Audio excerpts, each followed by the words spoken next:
Hola, buenas tardes, buenos días, buenas noches, dependiendo en el momento en que estés viendo este video.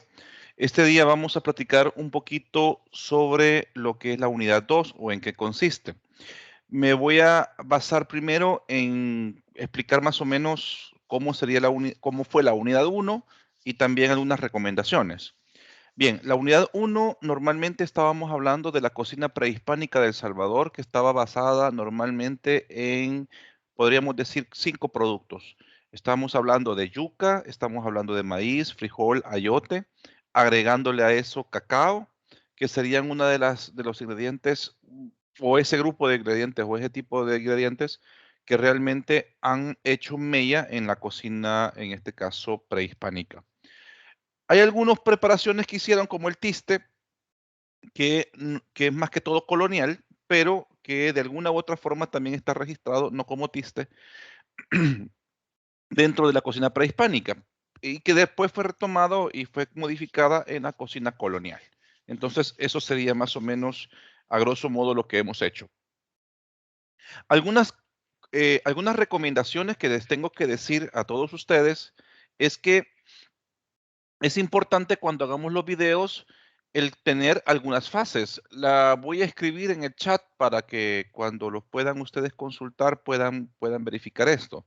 La primera parte del video o el video lo que busca es comprobar los procesos.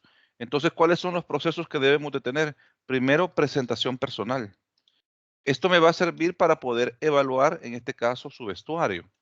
En su vestuario, sus uñas, sus zapatos, su gorro o gorra o su redecilla que debe de tener usted. Luego debemos de ver el mise en place. El mise en place en este caso es bien importante porque me está diciendo el orden que tienen los productos. Eh, yo no he sido muy severo en calificar porque a muchos de ustedes todavía se están adaptando y en otros casos sé que tienen algunos problemas, entonces eh, quise por lo menos en la primera unidad darles como una patadita, por decirlo así, y no ser muy grosero. Pero a partir de ahorita sí necesito que, especialmente porque llevamos cocina uno, que entendamos que tengo que ver el mise en place. La tercera parte del video debe consistir en los procesos claves. Por ejemplo, proceso clave en el caso de las pupusas o en el caso de las tortillas fue la nixtamalización.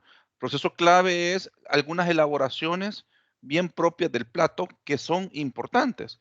Eso también me va a dar pauta en entender que ustedes comprenden cuáles son las elaboraciones claves que ameritan enfocarse más en esa elaboración.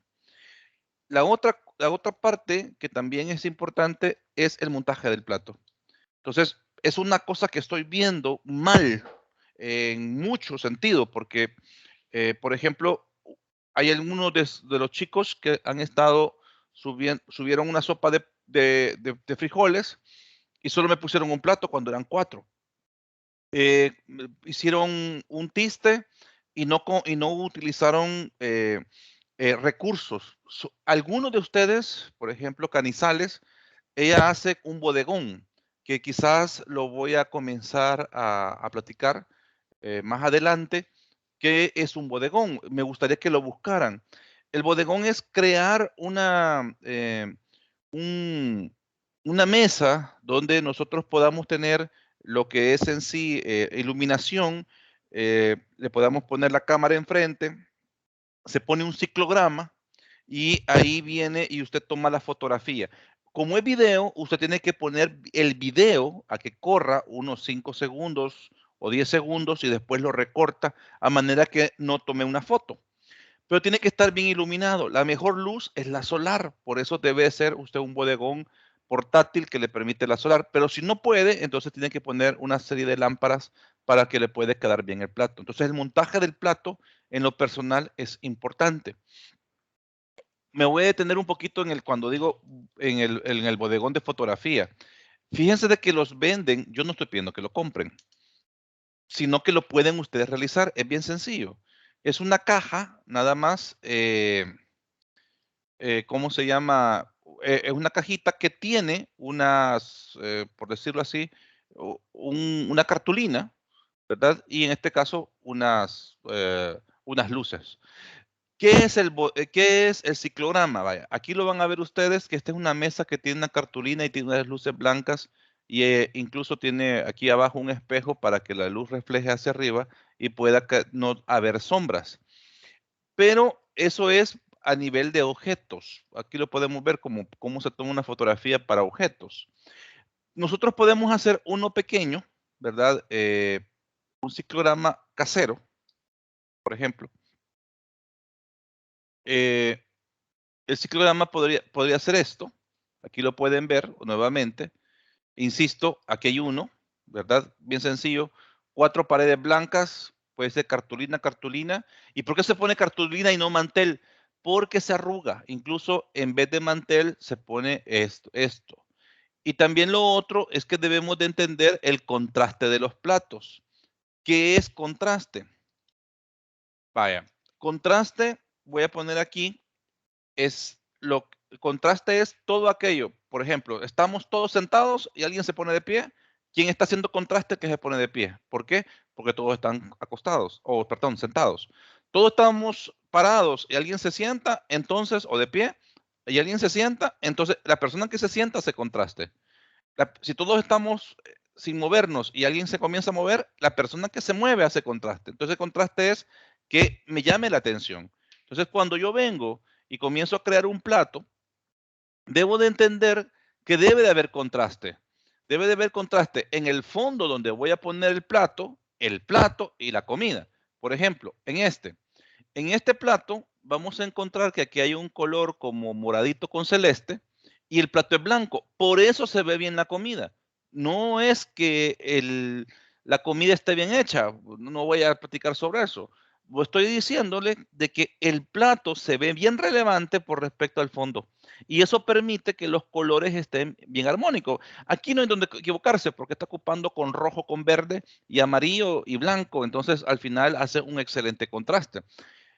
Pero podemos ver platos que están demasiado a veces saturados y que no generan contraste. Por ejemplo, este plato, la mesa y el fondo junto al color que tiene ahí enfrente no le ayuda. No usar tampoco platos negros porque muchas veces no ayuda el contraste. De preferencia platos blancos. Pero para que tenga relevancia el plato, por ejemplo, en este otro que estamos viendo en esta imagen acá, vamos a encontrar que es verde. Si lo hubiéramos dejado en el fondo, el fondo que tiene el fondo verde, que es esto como amarillo, como madera, se ve mal, pero aquí se ve bien por el simple hecho de que está haciendo el contraste con el verde y el blanco.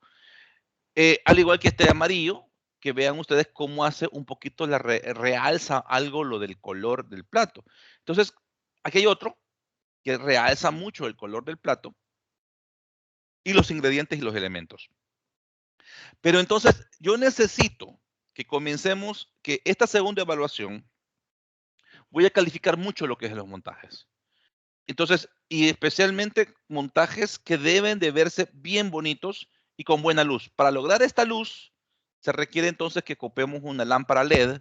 La podemos comprar de esas que utilizamos nosotros en casa y se las ponemos bien enfocado con el celular, el lente del celular hay que limpiarlo y después le pasamos un filtro tal vez en Instagram para que se vea bien. Por ejemplo, si no, le pido por favor que busque un video de cómo tomar fotografías para platos en la red. Eso sería en esa parte determinante. Entonces, aquí le pongo, por ejemplo, más o menos lo que debe de ser esa primera parte que es en sí el proceso que tenemos que realizar para tener nuestra, ¿cómo se llama? Nuestra, nuestras evaluaciones, ¿no? ¿Sí?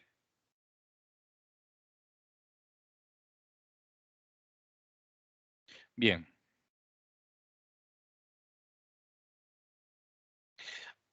Aparte de eso, perdón, estaba viendo la agenda. Aparte de eso, de que he mencionado con respecto a los platos, aunque sean platos salvadoreños, igual tenemos que nosotros buscar una forma que se vean vistosos y practicar el montaje. Lo que estamos haciendo siempre nosotros en la universidad es que por primera vez hacemos el plato y nos quedamos con eso. Entonces, lo correcto sería que practiquemos el plato y luego saquemos un video en donde vamos a realmente a superarlo o hacerlo con calma también. Eh, entonces, este video lo que busca es, primero, motivarles a ustedes para que puedan mejorar su montaje de platos. Segundo, que estructuremos bien el proceso. Y tercero, de que utilicemos videos no más de 5 minutos. En este caso de los videos, hay un compañero, eh,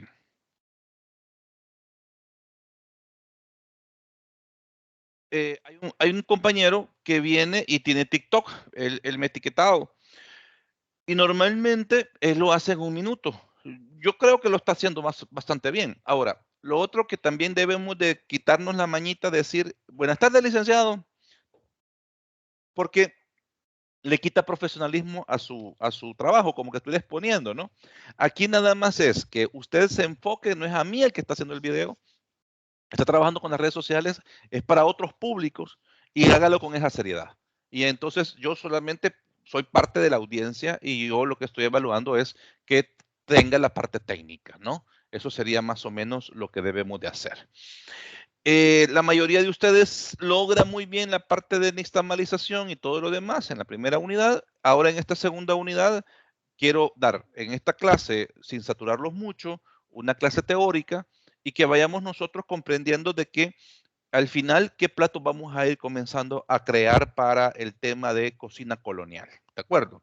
Entonces, explico, a estas cosas ya les hemos visto en gastronomía, pero voy a hacer énfasis nuevamente y recordarles algunas cosas que ustedes deberían de estar manejando en la actualidad. ¿De acuerdo?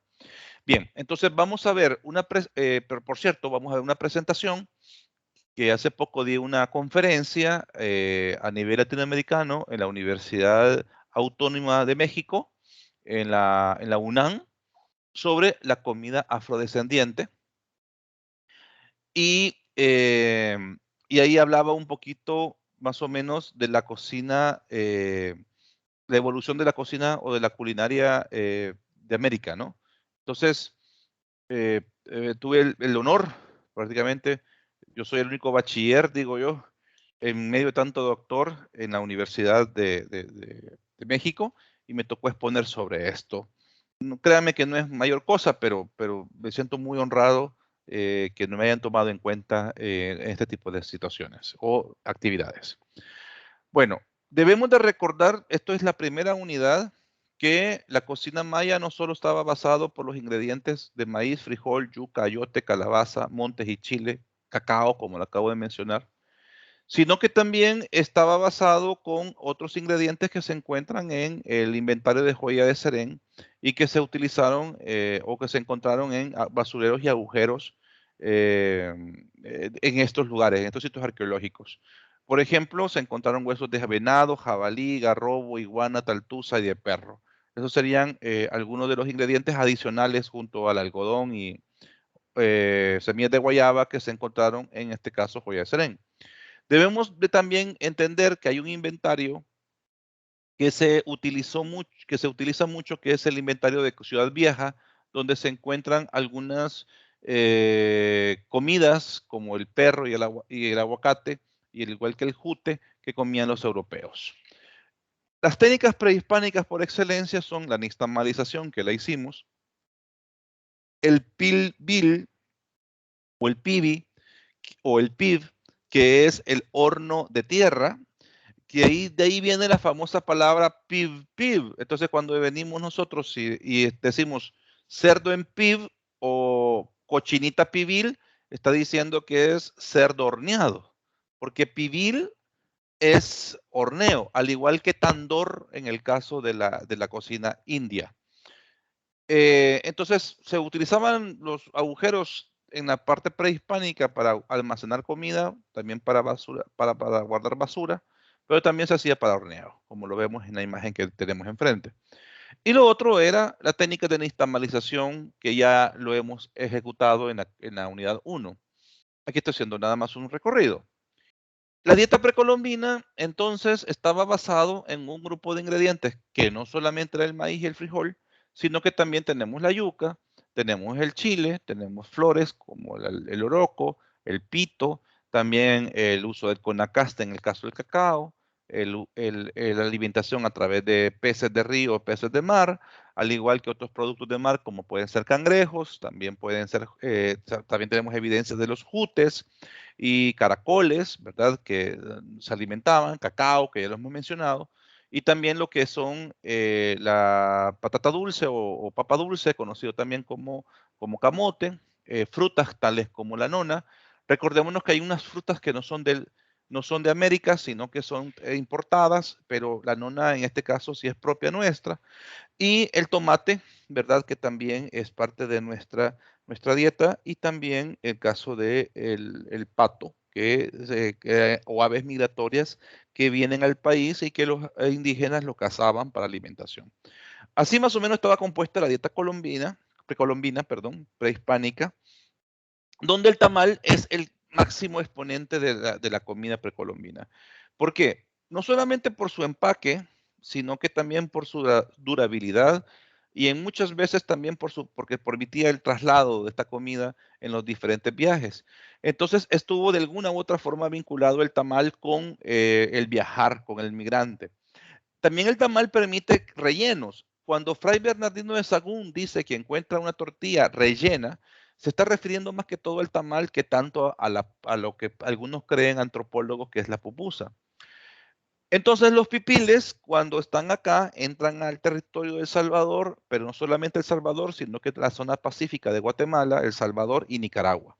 Entonces, en algunos lados también se llegan hasta Honduras y podemos decir que hay una parte bien interesante de los nahuapipiles en Centroamérica. Entonces, aquí en este mapa podemos ver cómo los pipiles migraron desde Toyán o Tula hasta pasar por lo que es Guatemala, lo que es México, Guatemala, Chiapas, más que todo de México, Guatemala, El Salvador, Honduras, parte de Honduras y Nicaragua.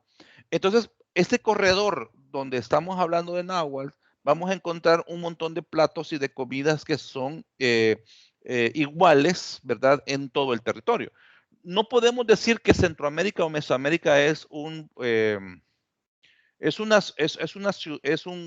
grupo de países divididos, al contrario, es un corredor cultural bien importante, donde confluyen diferentes platos, sabores y aromas que son iguales entre los países actuales. ¿A qué me refiero? Es decir, vamos a encontrar atol chuco tanto en Honduras como Guatemala y Nicaragua, es bien probable por la incidencia eh, náhuatl que hay en el territorio, ¿no? Entonces, el cacao, perdón, fue un producto alimenticio que fue bien importante para las fiestas y también como parte de las tradiciones culinarias mesoamericanas y especialmente también las prehispánicas, que después es adaptado el cacao en la época colonial. Entonces, no es solamente el cacao un ingrediente prehispánico, al igual que el maíz, sino que en la colonia comienzan a cambiar de usos y agregárseles ingredientes más importantes. El cacao, en el caso, se convierte después en chocolate. Debemos de entender que cacao es el producto, la bebida, y todo lo que se comía, pero en frío. Ya cuando se calienta y se agrega azúcar en la colonia, ya cambia su nombre a chocolate. Aún así, no existía la palabra chocolate en la época prehispánica, sino que la palabra era cacao. Al cacao también en la época prehispánica se le agregaba chile, se le ponían ciertas plantas o ciertas flores para que oliera mejor, como puede ser, en este caso ya vamos a ver la flor que se utilizaba, el conacaste, era uno de los ingredientes que llevaba el cacao, que nada que ver con el chocolate que estamos tomando ahora. Eh, el Winniscatli o Guanacaste, al igual que las flores de la plumería ucutufolia o cacacosolmil, cacascolsolmil, lo vamos a encontrar esta flor mucho en las tradiciones de las flores de las palmas de Panchimalco, pero también la vamos a encontrar en las carreteras. Entonces es una planta muy vistosa. Normalmente la vemos blanca, es bien rara verla amarilla o verla en este color, pero sí se encuentra y normalmente era parte de la fórmula del cacao. aquí faltó ponerle el chile, pero después en la colonia el cacao, la misma mezcla, quitándole las flores y estos otros productos, coge con azúcar y con eso se hace el chocolate, que al final es un plato tradicional que está metido en un montón de ritos católicos, religiosos, y también, pues, en parte del desayuno, porque el cacao en la época colonial, o chocolate, mejor dicho, ya no cacao, sino chocolate, en la época colonial, tiene mucho que ver con el desayuno. Entonces, ahí tenemos una primera receta, que sería hacer un bodegón o una interpretación del desayuno colonial, que era en este caso basado con especialmente panes y especialmente chocolate, antes del cacao, ¿verdad? Bien, eh, ¿qué más? Esto como era la conferencia de afrodescendientes que le estoy mencionando, que lo hice para Latinoamérica, de qué comían los afrodescendientes. Los afrodescendientes son los descendientes de los africanos en el territorio, y me preguntaban qué es lo que comían aquí en Centroamérica. Puse esta lámina porque es válida también para la clase, porque los afrodescendientes son parte de la colonia. Los afrodescendientes, los negros, no existían antes de la colonia. Entonces los negros los trajeron los españoles a nuestro territorio. Que estos negros, ya lo hemos discutido en alguna clase que yo he dado, estos negros se casaron con indígenas y también que se casaron con españoles. Estos negros cambiaron sus apellidos y se fueron blanqueando. Blanqueando no el color, sino de piel, sino que comenzaron a cambiar sus apellidos y también sus nombres para poder estar dentro del estrato español.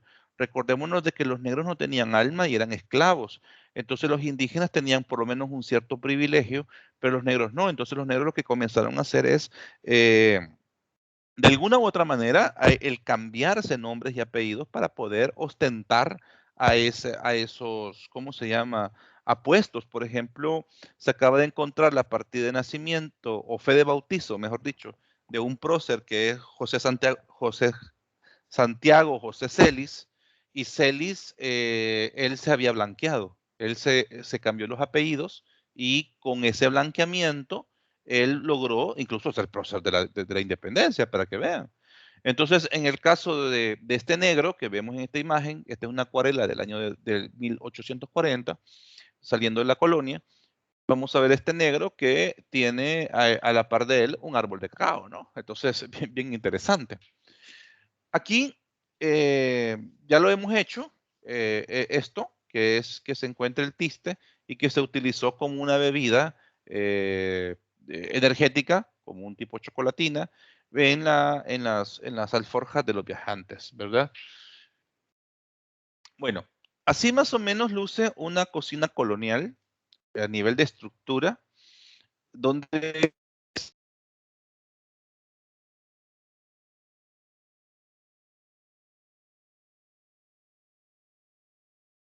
se cocina el producto. Vamos a ver cucharas de madera, cucharas de latón, vamos a encontrar ollas de peltre, también ollas de bronce. Vamos a encontrar esta cocina que nos debe recordar a la termopolia griega. Entonces, vamos a encontrar este tipo de cocina, que es la cocina colonial. Es la heredada ya en la colonia con la venida de los europeos. Entonces, ¿cuáles eran los nuevos sabores que comenzaron a tener? En la parte prehispánica predominaba mucho el sabor amargo y el sabor ácido y el salado, pero acá comienza a predominar mucho el sabor dulce. Aromas también especiados, hay un montón de especias que comenzaron a meterse, tomando en cuenta que en la época prehispánica solamente había una especia, el chile. En cambio aquí, y también como hemos visto, el conacasta y flores. Pero en la época colonial comienzan a ver, por ejemplo, anís estrellado, hojas de laurel, canela, cúrcuma, azafrán. Comienzan a agregársele también el azúcar que acabo de mencionar, que fue bien importante. Comienzan a ver también semillas como almendras, como semillas de ajonjolí.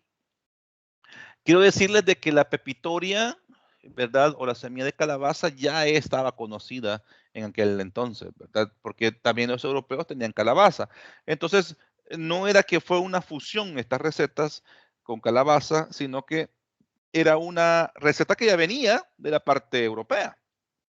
Ahí el ayote en miel, que ya vamos a entrar a esas vísperas, entraría como una receta meramente colonial, porque los europeos conocían el ayote y conocían el azúcar. Entonces, el ayote, no tenemos nosotros evidencia científica de que el ayote realmente fue un plato que era bien comido en el país. Pudo haber sido como un complemento, pero no se tienen muchas evidencias de ello. Ahora, en el Museo David J. Guzmán, si ustedes van, bueno, les invito a que vayan, al David J. Guzmán, incluso hay una exposición que se llama Fiesta de los Sentidos, que me gustaría que fueran. Ahí van a encontrar ustedes artilugios y artefactos que se utilizaron en la época colonial. Incluso se encuentran ollas de ayote de la parte prehispánica que se utilizaron para poder almacenar ayote. Si había presencia del ayote en Centroamérica antes de los españoles, la respuesta es sí, pero con los españoles se potencia mucho esto. Entonces la pepitoria fue bien determinante para algunos platos. Lo que estás viendo aquí en la imagen, aquí hay dos molcajetes, uno que tiene almendras y ajonjolí y canela y otras especies, y en el otro lado tenemos, en este caso, solamente pepitoria y achote y sal. Esta receta que está aquí de pepitoria, achote y sal es la receta que dice Fray Bernardino de Sahagún, que encuentra en la parte prehispánica, y dice de que era un relleno que tenían los tamales que contentaban mucho el paladar. ¿Qué significa esto? Que esto era como una salsa que se hacía porque se le agrega tomate después, llevaba estos ingredientes y esta salsa, de alguna forma u otra, venía y ¿cómo se llama? Venía esta salsita y de alguna u otra forma era el aderezo o el recaudo para los tamales. Posteriormente, ya en la época colonial, si nosotros, no sé si ustedes deberían de tener el libro de Guatemala de 1844, ¿verdad? Entonces, en el libro de Guatemala de 1844 vamos a encontrar un tamal, que es el tamal cambray, que comienza a utilizarse este tipo de ingredientes, que por dentro lleva eh, almendras, ajonjolí, canela, etcétera, que es el famoso tamal dulce. Entonces, ahí vamos a encontrar nosotros otra alternativa. Entonces, repito, estaba el tamal normal que llevaba solamente esto, pero después comienza a crearse un tamal nuevo, un mejorado, que es el que lleva una serie de especias y que era dulce, en este caso el tamal cambray. Ahora bien, con los europeos, con la llegada de los europeos, ¿qué fue lo que aportaron a América? Lo que aportaron a América fueron la gallina, el cerdo, la vaca y sus derivados. Manteca de cerdo como derivado, fritada, merienda, costillas de cerdo, cueros, etcétera. El cerdo no existía en América. Entonces el cerdo fue parte de la dieta europea. Las vacas, en el caso de los lácteos, las leches, los quesos, el cuero, etcétera, también la vaca, queso, leche, requesón, son todos esos europeos. En el caso del huevo y la gallina, pues también cítricos, todo lo que son cítricos, todo lo que son naranjas, limones, mandarinas, perdón, son parte de la dieta europea, traídas desde Asia, todas esas son de la India. El coco, ¿verdad? En este caso, el coco, que es traído también de las Filipinas, del Pacífico. Ya existían algunos cocos en El Salvador, no voy a decir que no. Algunas palmeras sí existían, pero no como coco del Pacífico, que ese es más que todo de Filipinas. La musa paradisiaca, o conocida como banana o plátano, entonces la musa paradisiaca también es traída de la India. Entonces venían con los negros en los barcos, pero este producto no es de El Salvador. Y también comienzan el montón de especies, como lo acabo de mencionar en mi anterior exposición. También comienzan a agregarse algunas técnicas culinarias y algunos productos como el mango, que lo trajeron de la India, pasó por Brasil y luego con el comercio entre el sur y el norte, el mango fue introducido a El Salvador. al igual que el marañón o fruto del cayú, que es originario de Brasil, y por el comercio sur-norte, es decir, desde Perú hasta Veracruz, México, pasando por Acajutla, muchos marañones se quedaron en las costas salvadoreñas. Por eso no es, no sé si ustedes tienen la capacidad de ver que en la costa se dan solo estos dos productos, no en la sierra, no en la parte tan en medio del país, sino que Zacatecoluca, Jiquilisco, en la zona costera siempre dan estos dos productos, pero es por los barcos pesqueros y los barcos comerciantes que venían de Perú y que traían en sus alforjas esos dos productos. También del Perú vino lo que es el ceviche. Recordémonos que el ceviche es una técnica de cocción, como lo vieron ustedes en la unidad, bueno, no sé si lo han visto en alguna unidad, pero el ceviche es traído de Perú porque había mucho migrante japonés. Entonces el japonés comenzaba a cocinar el pescado con una técnica de escabeche, que la técnica escabechada es árabe. Entonces se fusiona la técnica árabe con la técnica japonesa, creando lo que es el ceviche, que es pescado crudo, etcétera, que ese plato es el que se comienza a proliferar en todo lo que es la costa del Pacífico. Por eso vamos a encontrar el ceviche desde México hasta lo que es Brasil. Y también las frituras. También comienzan a haber muchas frituras que son traídas por los españoles.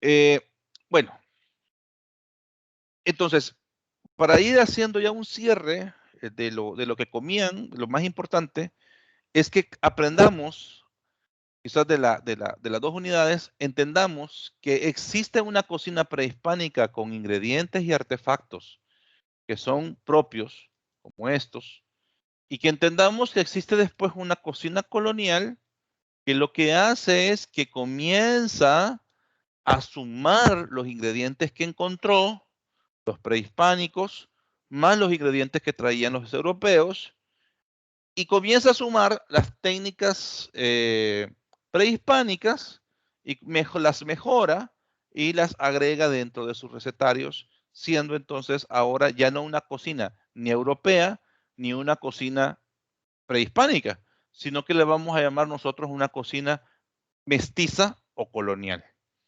Esa cocina mestiza, una de las cocinas mestizas que tenemos nosotros, es de que existen un grupo que es un grupo prácticamente exiliado, un grupo vilipendiado, un grupo esclavizado durante más de 200 años, que se llamó los negros.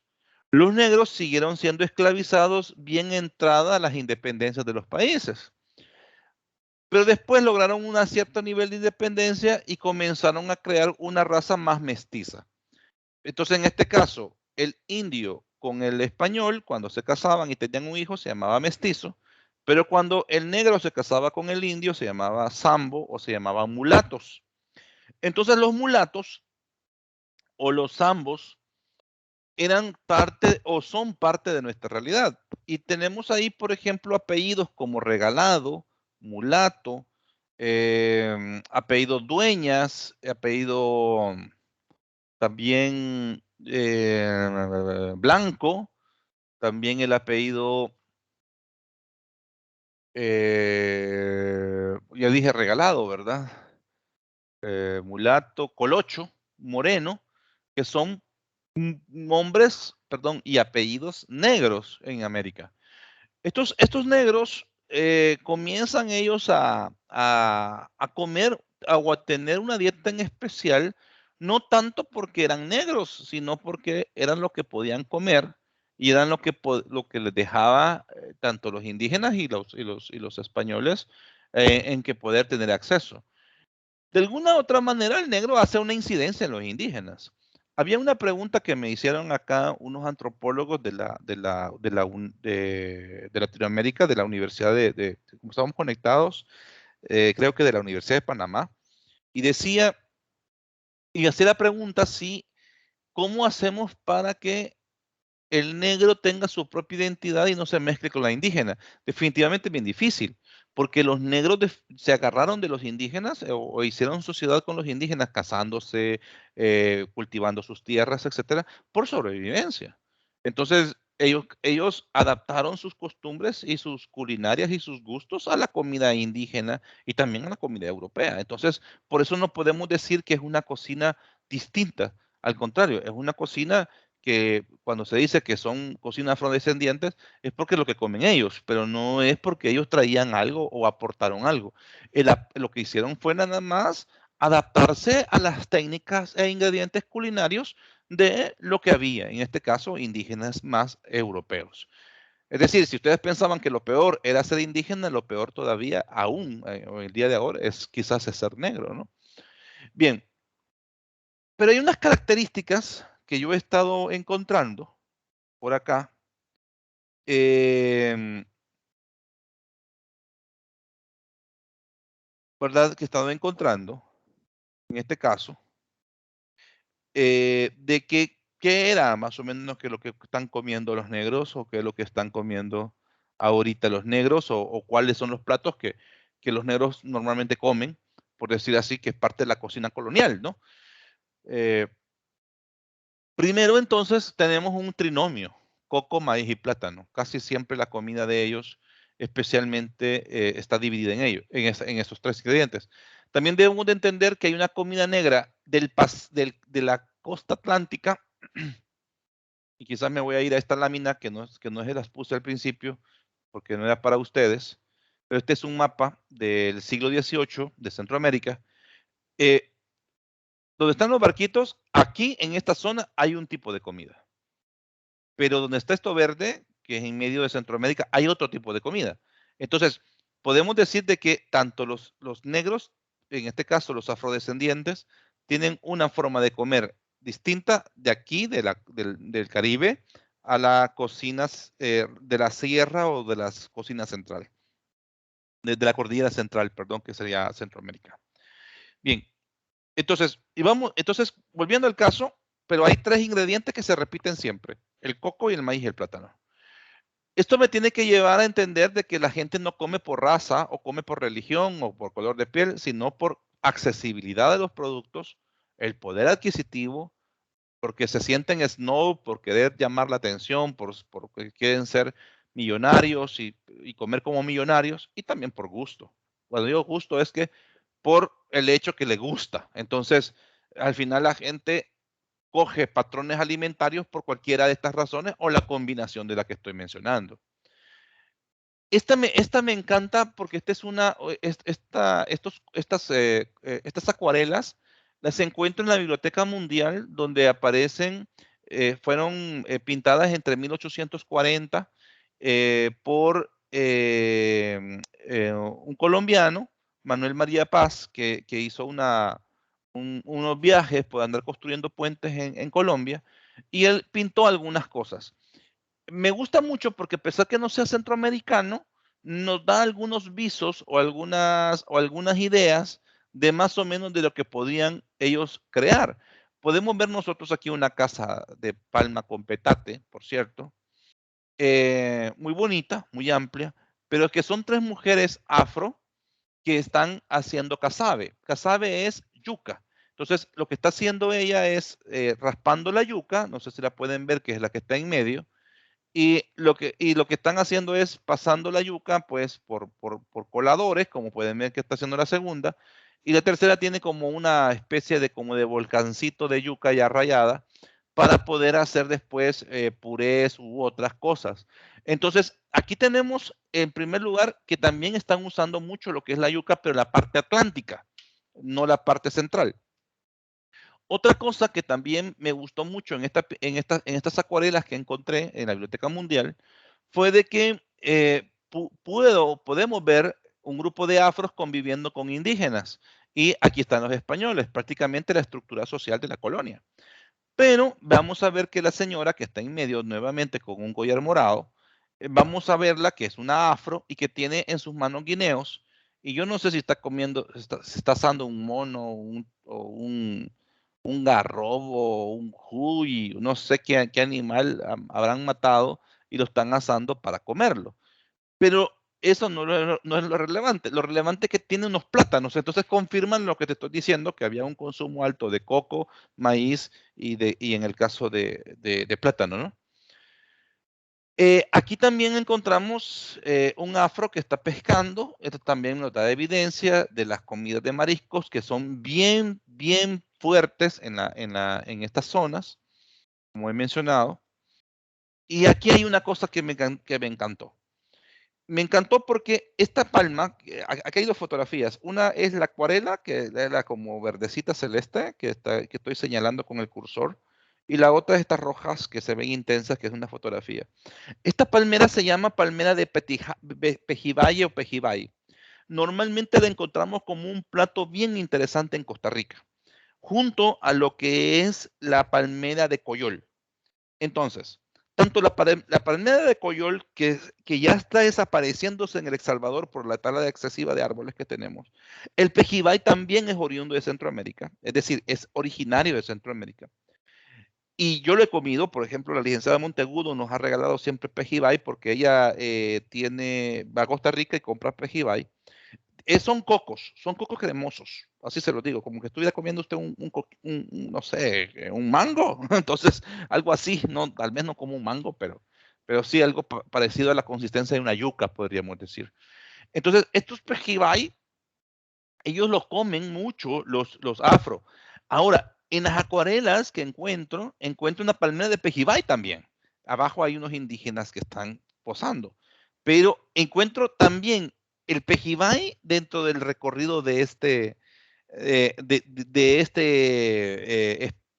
criollo, no es español, sino criollo, que él hace énfasis en la palmera. Entonces, me gusta mucho porque porque yo he buscado en los recetarios, porque tengo unos recetarios por ahí no de comida afro, pero hablan de la comida afro y mencionan el pejibay.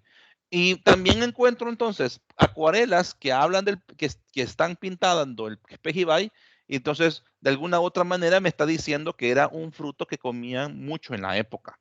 Otra vez, no estaban comiendo los afrodescendientes no solamente cultivos, igual que los indígenas, sino que estaban comiendo, igual que los españoles, cosas del entorno, ¿no?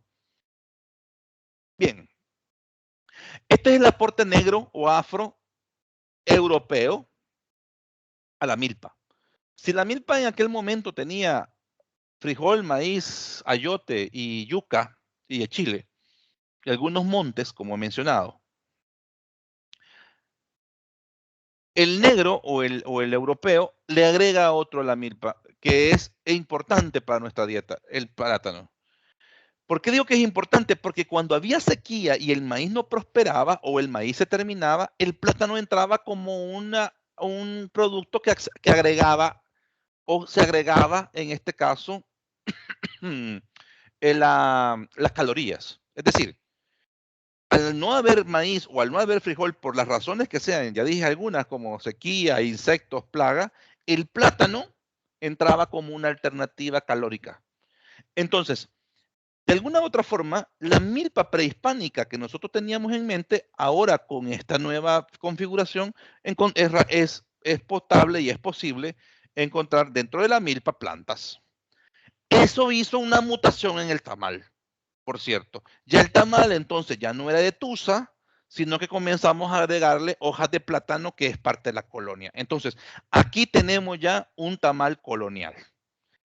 Y esto es importante que yo lo remarque, porque lo vamos a volver a repetir, claro que con diferentes recetas. Pero también, por favor, yo quisiera que comenzáramos nosotros a discutir después de esta conferencia que estoy dándoles a ustedes, qué platos son entonces los que tengo que seleccionar para que sean coloniales. Entonces, ya antemano tenemos que incluir el plátano, y no me estoy refiriendo a un plátano frito. Entonces, estamos entendiendo que ya los tamales ya no eran aquellos de tusa, sino que tenemos que entonces crear tamales con hojas de huerta.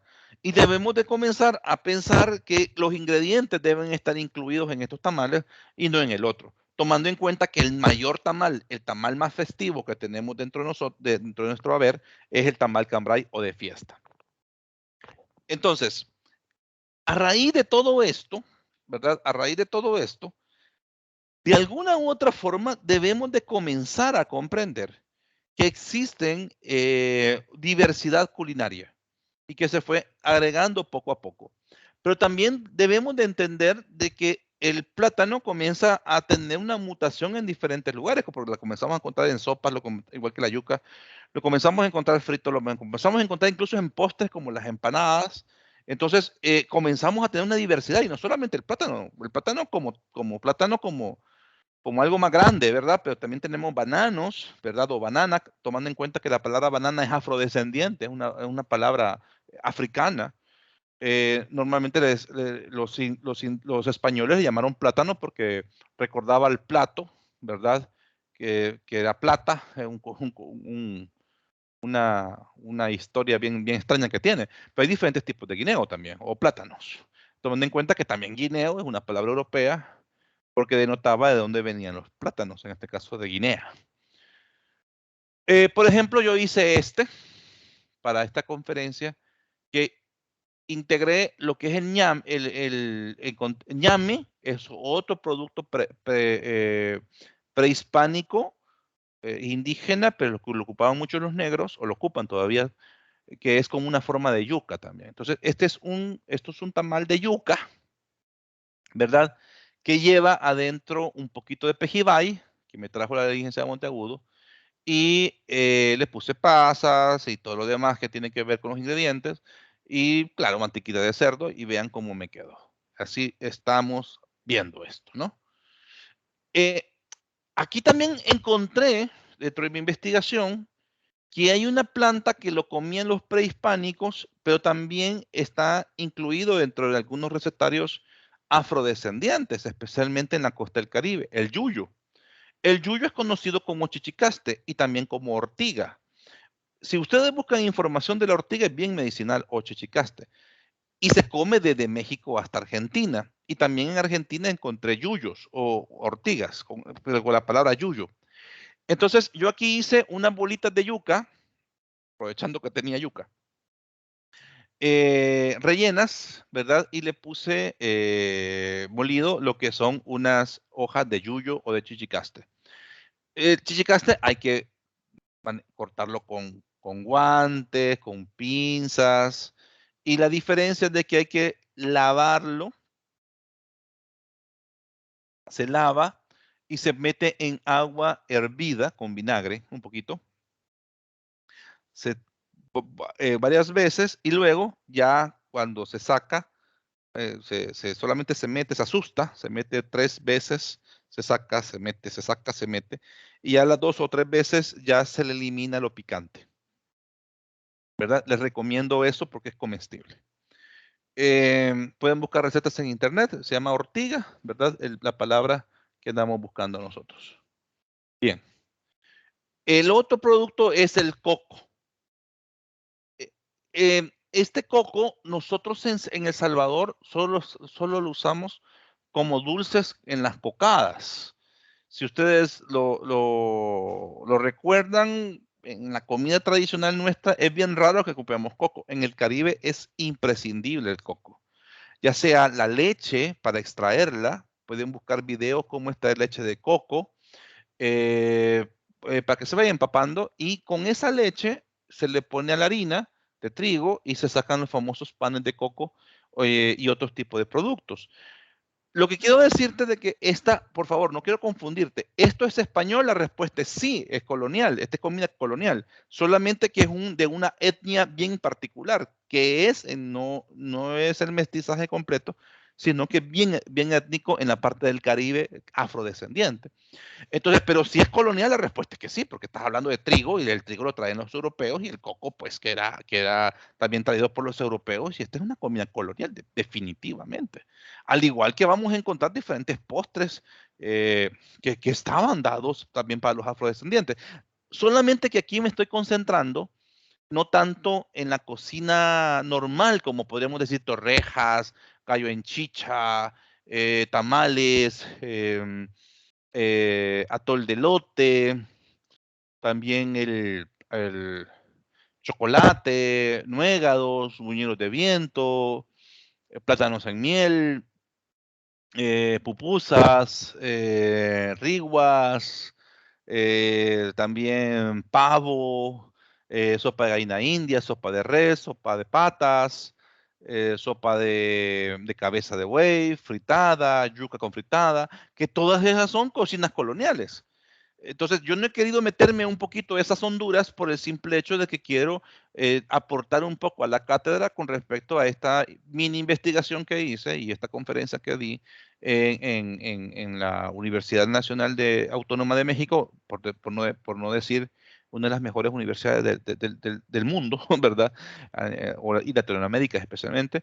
Entonces, créame que me sirvió mucho y también quisiera compartirlo con ustedes porque es parte de mi rol, ¿no? Pero me encantaría que comenzáramos a pensar y a buscar un poco de esta información antes de dejarles un poquito las recetas. Incluso me gustaría abrir un foro para que pudiéramos tal vez aportar algunas ideas y que comenzaran a buscar en los recetarios que yo les he dado. Si no lo tienen, pues me dicen cuáles son, pero son recetarios que lo vimos en gastronomía, como Vilma Escobar, como 1844, etcétera, que son recetarios de alguna otra forma que tienen comida colonial, ¿no? La otra que ya la habíamos nosotros visto es que los afro comen sancocho en el Caribe, así se le llama en Colombia, pero es la misma sopa de vaca la portuguesa que mutó. La sopa de vaca portuguesa la encontramos en Martínez Motiño, que después se le llamó sopa de res y ellos le llaman sancocho. Entonces aquí no hay donde equivocarse, que también es parte de la comida afro y también es parte de la comida europea. Mestiza, perdón. Colonial, mestiza o colonial. Encontré una cosa que me llamó mucho la atención, esto sería excelente. Recordémonos que la poleada es o manjar blanco, es una receta europea que viene del siglo I de Marcos Gavius Apicius y que pasó para México y de México se llamó de Marco Gavius Apicius, pasó a llamarse poleada en El Salvador. Nosotros la comemos con trigo o la comemos con arroz normalmente. Y pues la compartimos como relleno en diferentes postres, ensaladas, postres, diferentes platos como las empanadas, etcétera. Pero encontré una poliana igual la receta, pero con semilla de pan. Solamente que aquí hay que eh, rallar la semilla, hervirla, aplastarla, molerla, ¿verdad? Echarle leche, echarle azúcar o panela y ya. Entonces, si las pueden reproducir ustedes, sería pero formidable. El problema es encontrar semilla de pan, que es un árbol de pan, que por cierto no es del Salvador, sino no es de América, la semilla de pan, sino que es asiática también. Filipinas, por ahí anda. Entonces yo les digo, el problema es que hay un montón de productos que nosotros pensamos que son propios porque los vemos en la calle, pero realmente son traídos gracias al comercio y esta fusión que hubo en la colonia. De ahí que cuando nos independizamos, que ya vamos a tener 200 años de independizarnos, El Salvador tomó fronteras y ahí estamos diciendo que, no, son comidas propias del país. No, es propia de un corredor cultural llamado Mesoamérica. El dulce de casabe. ¿Qué es el dulce de casabe? Es como el atol chuco, pero más espeso y que se le pone panela. Entonces, es como un atol chuco dulce que está en Oriente. Ellos le llaman casabe al maíz tostado, entonces, o al maíz como tal. Entonces, los pueblos o las personas que son afrodescendientes o las etnias afrodescendientes le llaman casabe al maíz tostado o maíz. Este maíz lo tuestan, lo muelen como que estuviéramos haciendo algo, lo ponen a fermentar unos 2 días, lo dejan y después le ponen algo así como que de panela. Podríamos hacer este proceso más rápido porque le podríamos poner no que se fermente, sino que un chorro de vinagre, ¿verdad? Hacemos el atol de maíz tostado y le ponemos panela de una sola vez para que quede así. Y entonces es un atol que ellos hacen de este producto. Bueno, hay otro que también es colonial, es la sopa de tortuga. Eso lo vamos a ver en unos recetarios de 1911 que lo tenemos. Bien. Conclusiones, entonces. Espero que esta presentación te haya ayudado un poquito a comprender más o menos lo que es la cocina colonial. La tarea entonces que dejo en este video, ¿cuál es? Que podamos nosotros venir e irnos a los recetarios que tenemos y comencemos a seleccionar un grupo de recetas, donde se incluyan por lo menos 1 o 2 o 3 ingredientes o un mix de los ingredientes coloniales. Entre ese mix de ingredientes, definitivamente el que pueda integrar a toda esta gente es el tamal. Pero podrán haber otros, como que te acabo de mencionar.